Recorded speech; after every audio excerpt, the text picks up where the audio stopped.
एक रूट पे तय म्यूचुअली एग्रीड रूट्स थे ये, जिसमें एक गाजीपुर बॉर्डर का रूट भी था, जिसमें ये कहा गया था कि गाजीपुर गोल चक्कर से और रोड नंबर 56 होते हुए अप्सरा बॉर्डर तक जाएंगे और वहाँ से फिर राइट टर्न लेके यूपी में प्रवेश करेंगे।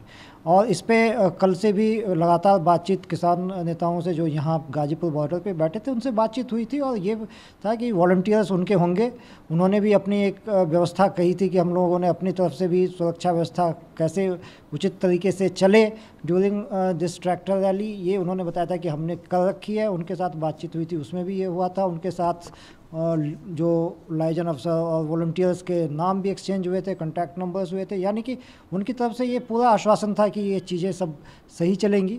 लेकिन आज सुबह जब ये था कि पहले ये बताया गया कि 11 बजे एक झंडोत्तोलन का समारोह होगा इनके यहाँ जहाँ पे ये बैठे हुए हैं और उसके बाद ये लोग रैली में जो उचित रूट है उसके हिसाब से ही चलेंगे।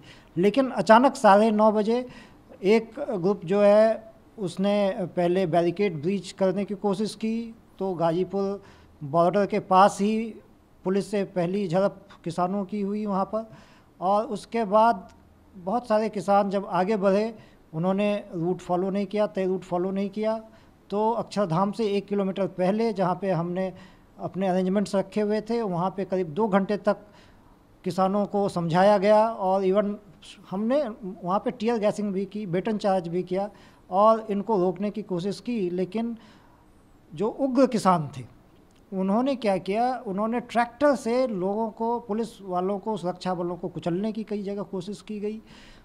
बैरिकेड्स तोड़ दिए गए, जो हमारे बसेज थी, पुलिस की बसेज थी, उनको तोड़ दिया गया और इस तरीके से व्यापक पैमाने पे तोड़फोड़ की और नुकसान किया।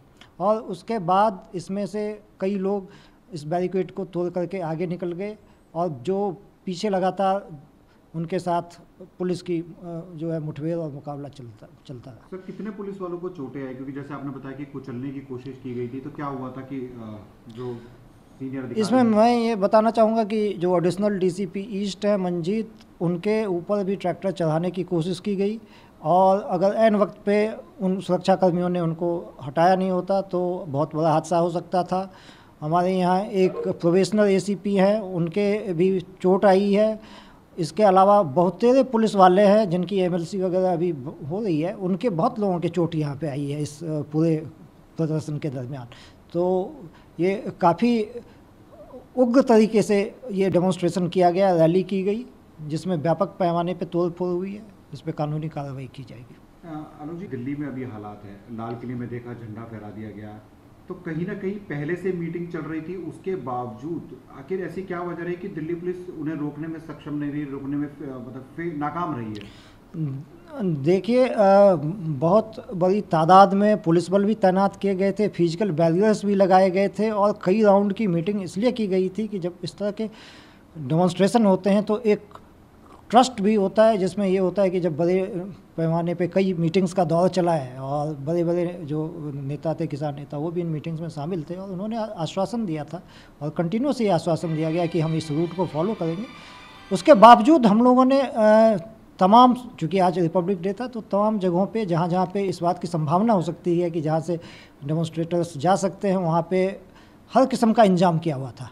लेकिन ट्रैक्टर से जब पुलिस बल पे कई जगहों पे उन्होंने चढ़ाने की कोशिश की तो कई जगहों पे वो ब्रीच भी हुआ है। लेकिन उसके बावजूद आप जैसा देख रहे हैं अभी भी दिल्ली के कई इलाकों में कंटिन्यूस जो है ये पुलिस उनको रोक रही है, समझा भी रही है, अपील भी कर रही है, वापस भेज भी रही है।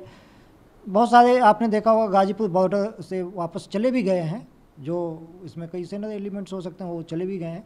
लेकिन ये कवायद अभी भी चल रही है कि कैसे जल्दी से जल्दी स्थिति को काबू में किया जाए। सर, अभी किस तरह से करा जाएगा? क्योंकि अभी पता चल रहा है कि लाल किले में भी है, नागलोई में देखा हमने, हालांकि गाजीपुर अब थोड़ा सा स्थिति नियंत्रण में है उस गाजीपुर इलाके। हाँ, ईस्टर्न रेंज में राइट नाउ कहीं पे कुछ नहीं है, लेकिन जैसा कि अभी सूचना हम देख रहे हैं कई जगहों पे अभी भी ये पुलिस और उनके बीच में, किसानों के बीच में ऐसा लग रहा है कि स्थिति वहाँ पे अभी है, चल रही है, सिचुएशन है वहाँ पे, उसको कंट्रोल में किया जा रहा है। फोर्स, अतिरिक्त पुलिस बल हमने भी जैसे अपने रेंज से वहाँ पे ऑफिसर्स और बल भेजे हैं और ये जब तक स्थिति पूरी तरह से काबू में नहीं आएगी तब तक ये चलता रहेगा। सर, जो उपद्रवी है, क्या उनके खिलाफ कार्रवाई की जाएगी कानूनी तौर पर? क्योंकि जिस तरह से उन्होंने तोड़फोड़ करी है, पुलिस वालों को जैसे आपने बताया कि ट्रैक्टर चढ़ाने की कोशिश की, तो उनके खिलाफ क्या कानूनी कार्रवाई की जाएगी?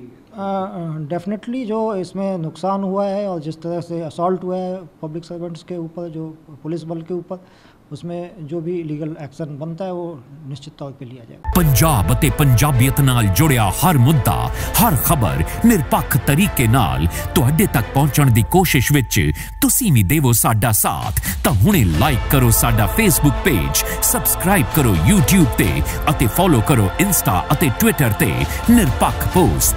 खबर दी निरपक्ष आवाज विजिट करो www.nirpakhpost.com।